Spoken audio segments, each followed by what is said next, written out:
वैद्य की पाठशाला में आपका हार्दिक अभिनंदन है, स्वागत है। वैद्य की पाठशाला में विद्यार्थी जिज्ञासु अपने मन में यदि कोई संदेह हो उसे प्रश्न के स्वरूप में पूछते हैं और वैद्य अपने अनुभव के आधार पर मार्गदर्शन करते हैं। और यही हमारी सनातन संस्कृति की परंपरा रही है, ऋषियों की परंपरा रही है, गुरुओं की परंपरा रही है। क्योंकि प्रत्येक व्यक्ति को प्रत्येक विषय का और स्वयं का ज्ञान होना संभव नहीं है। इसीलिए किसी न किसी गुरु का, तत्वदर्शी का, जिसने सनातन सत्य की साधना की हो या खोज में लगा हुआ हो, ऐसे व्यक्ति के साथ यदि किसी विषय पर विचार कर ले तो मार्गदर्शन मिलता है। ऐसी हमारी परंपरा उपनिषदों से रही है और इसी परंपरा के अंतर्गत आज हम यहाँ पर बैठे हुए हैं। और आज सबसे पहला प्रश्न पूछा गया है कि क्या यह संभव है कि बुढ़ापे और मृत्यु से बचा जा सके। जिसके भी मन में प्रश्न आया कि बुढ़ापे और मृत्यु से बचना है, उसके मन में और थोड़ा सा चिंतन गहरा हो जाए तो प्रश्न का स्वरूप यह होगा कि क्या कोई ऐसा उपाय है कि मेरा बुढ़ापा स्वस्थ, सुखमय और शांतिपूर्वक कटे और मृत्यु जब आए तो मेरे चेहरे पर मुस्कान रहे। प्रश्न ऐसा होना चाहिए, क्योंकि प्रकृति के नियम को हम बदल नहीं सकते। हमें स्वयं के बदलाव, जीवन की अवस्था और जन्म मृत्यु चक्र को समझना होगा। इस विषय को यहीं पर आगे बढ़ाने से तीन बातें समझनी है। जन्म मृत्यु चक्र, काल और कर्म चक्र और प्रकृति के नियम के आधार पर यह संसार और जीव की स्थिति और अवस्थाएं होती है।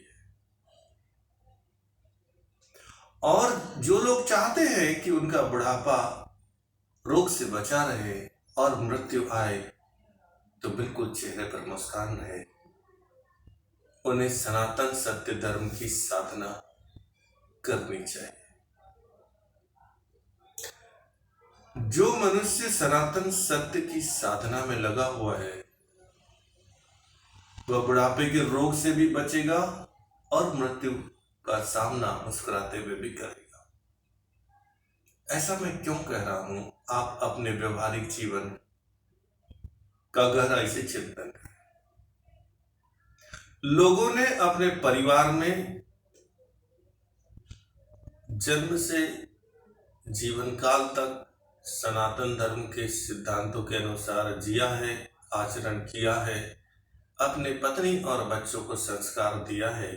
वे ही लोग बुढ़ापे में रोग मुक्त है और दुख मुक्त है। लोग सनातन सत्य की खोज, गृहस्थ धर्म का निर्वाह सनातन सत्य के अनुसार और शिव की भक्ति में व्यस्त रहकर भी बुढ़ापे में रोग मुक्त, दुख मुक्त बने हुए हैं।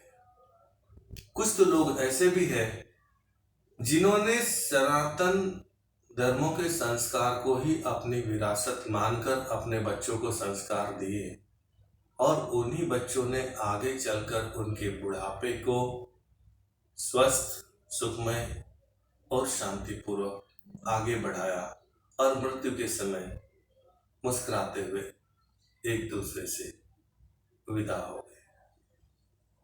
ये बात अलग है कि जो सनातन धर्म और उसके संस्कारों का पालन करने से बचते हैं और दुख है, रोग है, ऐसा है, वैसा है और उसी को गुनगुनाते हुए रहते हैं, तो वे धन्यवाद के पात्र हैं। समाधान पर चिंतन कीजिए और समाधान है आप स्वयं सनातन धर्म के नियमों का, संस्कारों का पालन कीजिए अपने बच्चों को, अपनी पत्नी को, अपने परिवार के सदस्यों को सनातन धर्म की संस्कृति के और संस्कार के आधार पर गृहस्थी जीवन का निर्वाह कीजिए। बुढ़ापे में रोग आने का कारण ही नहीं बचेगा और मृत्यु के समय मुस्कुराहट ही बचेगी। मृत्यु से ये कहा जा सकेगा, मैंने तो पहले ही शाश्वत को स्वीकार किया है।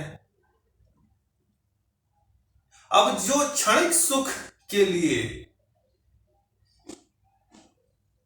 सनातन धर्म का पालन नहीं कर पाते, जो क्षणिक सुख के लिए मनोविकारों से ग्रस्त होकर कर्म कर बैठते, ऐसे लोगों को बुढ़ापा रोगमय और दुखमय तो हो ही सकेगा ना, और मृत्यु भी दुखदाई होगी। तो विचार हमें कहां करना है कि जन्म के पश्चात ही शाश्वतता और सनातन को आप स्वीकार कर लीजिए और जीवन भर उसके साथ में आप जिए। बुढ़ापा भी शाश्वत रहेगा और मृत्यु भी मुस्कुराहट है। तो इन्हीं छोटी छोटी बातों को, इनका कोई तार्किक प्रमाण नहीं, कोई शास्त्रोक्त प्रमाण नहीं है, यह तो व्यवहारिक है। व्यवहार में लाइए, यह करो और आप जान जाओगे। सनातन धर्म का पालन करो, आप जान जाओ।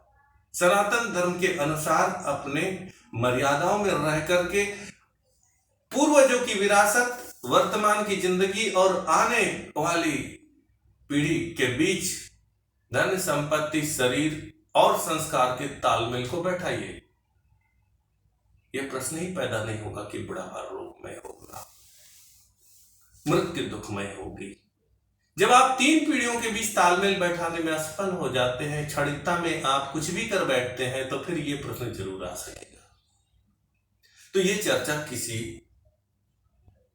की भावना को आहत करने के लिए नहीं थी। यह चर्चा जिसने प्रश्न पूछा उसके उत्तर के समाधान से संबंधित थी। यदि मेरे इस उत्तर के भीतर किसी की भावना आहत हुई है, मैं उसके चरण स्पर्श करूं और उसे क्षमा मांगूं। इन्हीं शब्दों के साथ यह उत्तर यही समाप्त करता हूं और सनातन धर्म के संस्कार और आचरण के लिए 3 पीढ़ियों के बीच तालमेल बैठाने के लिए आपसे आग्रह करता हूं।